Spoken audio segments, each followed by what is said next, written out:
Hi everyone! Let's talk about a really stupid part of American history.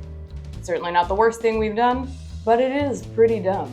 On January 7th, 1920, the 18th Amendment was passed and Prohibition began.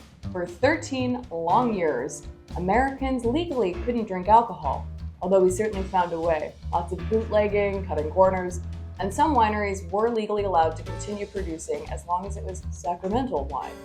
Regardless, it completely devastated the industry, with many wineries having to close permanently.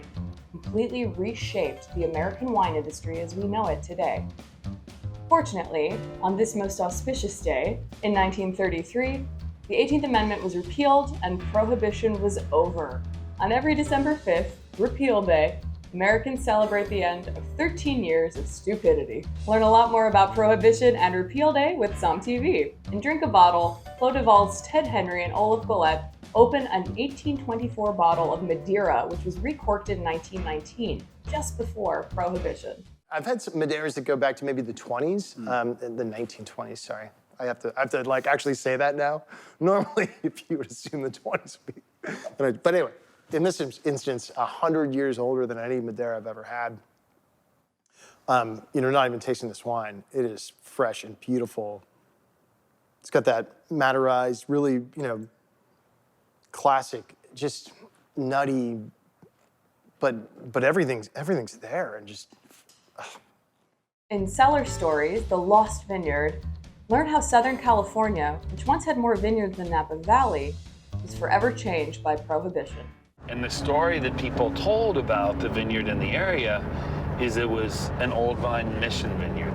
Mission is the name of the grape variety propagated by the Spanish missions in the 17th century as they spread north from Mexico into Northern California.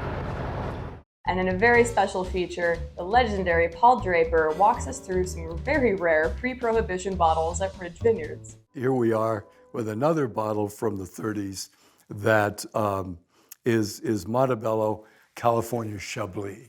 At least it's not pink Chablis, but again, a total infringement, and actually in a Burgundy bottle. With SOMM TV, the world of wine and food is at your fingertips for only $49.99 per year or $5.99 per month.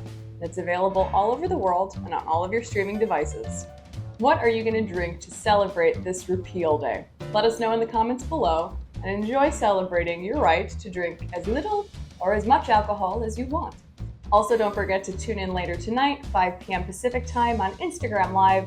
Jason Wise and I celebrate Repeal Day together, talk about Prohibition, drink a little bit, and even discuss SOMM TV's upcoming documentary, The Oldest Vine, which covers the history of a vine in Los Angeles that was planted in the 1700s and is still alive and still producing.